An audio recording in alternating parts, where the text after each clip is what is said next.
over 10,000 jobs posted on Upwork every day. I know it can be overwhelming to know which one to actually submit a proposal for. Honestly, not every job is right for you, and not every client is for you either. So let's jump into Upwork, and I'll tell you exactly how to find gigs that are worth your time.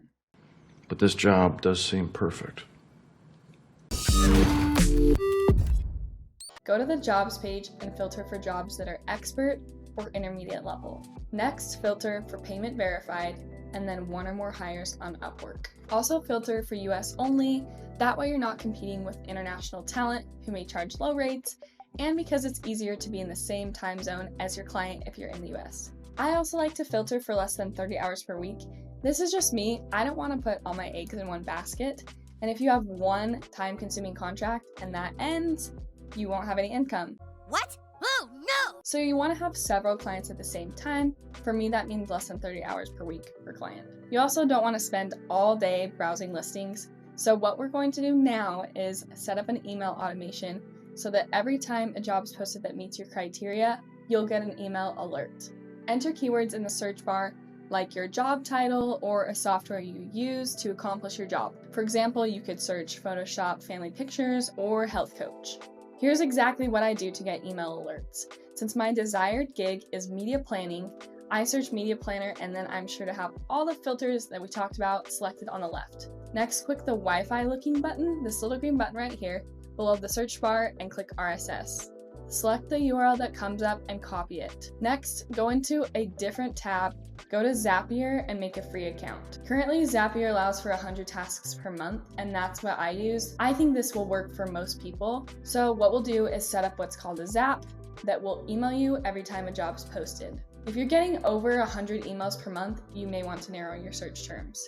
Next, go to Zaps, then Create Zap, and for your trigger, select RSS by Zapier. For event, select New Item in Feed, and under Step Details, enter the feed URL that we copied from Upwork earlier. For what triggers a new feed item, go ahead and select different GUID/URL and then click Continue. For action, select Send Email in Gmail or Email by Zapier. I have a Gmail account, so I use the Gmail one. For event, click Send Email and then connect your email account.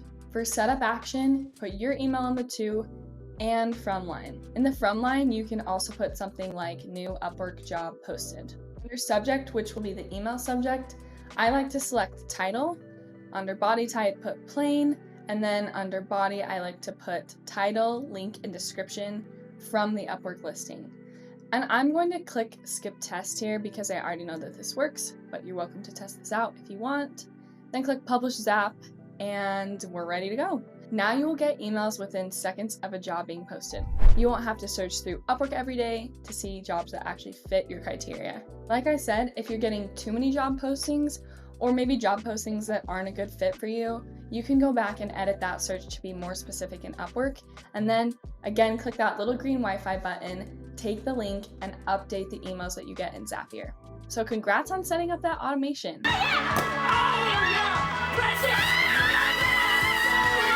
Let's click into one of the jobs that you got in your inbox, or just any job you find on Upwork that looks interesting, and let's evaluate. When looking at listings, you'll want to look for posts that are detailed and descriptive. There are plenty of garbage Upwork posts saying things like, need custom website built. They don't say what platform they want it built on, they don't have a timeline, they might not even list a budget, or a budget that is just garbage and they want to input something. So look for posts that clearly define their hiring goals.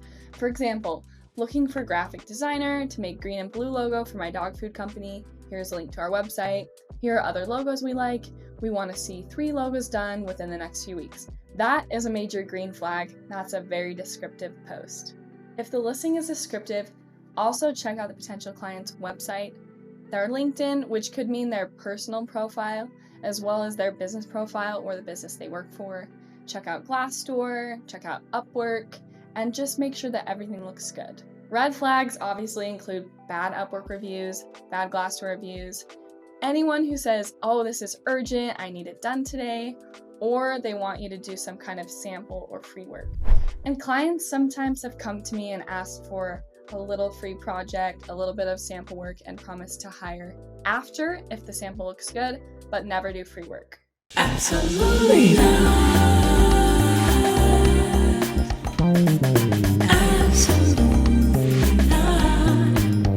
Other red flags include asking for personal information, like your address or driver's license, or asking you to be online during a certain specific set of hours, or in a certain time zone, like Eastern time zone or 8 to 2. Remember, you're trying to work less, and independent contractors can dictate their schedules 100%. By US law, clients cannot tell an independent contractor when to work. So if you're a freelancer already and you've been told when to work, you actually might be entitled to more benefits like overtime and wage requirements. And this isn't just for Upwork. Be sure to look for red and green flags outside of Upwork as well. Don't work with just anyone. This will backfire even if you want the money. And I've made this mistake. Work only with clients you can truly bring value to and don't get starstruck. Sometimes the biggest clients can be the most difficult clients, so stick to your goal client and don't bend. For example, Faith doesn't like to work with e-commerce clients because she feels she can't bring as much value as other contractors who specialize in e-commerce. I don't work with businesses who had a full-time employee doing their media planning before they hire me because they usually expect someone to be online fairly close to 9 to 5 hours, and that's not what I'm hoping to do. Another factor to watch for with Upwork jobs is how recently they were posted. Don't apply for anything that's been posted for over a week. Clients usually head to Upwork because they want to hire right away. Sometimes they hire outside of Upwork, or they decide to go another route and they just leave the listing live even though the position has been filled. So just increase your chances of getting hired by applying to jobs right after you get that Zapier email that the job has been posted. I was looking for a job and then I found a job.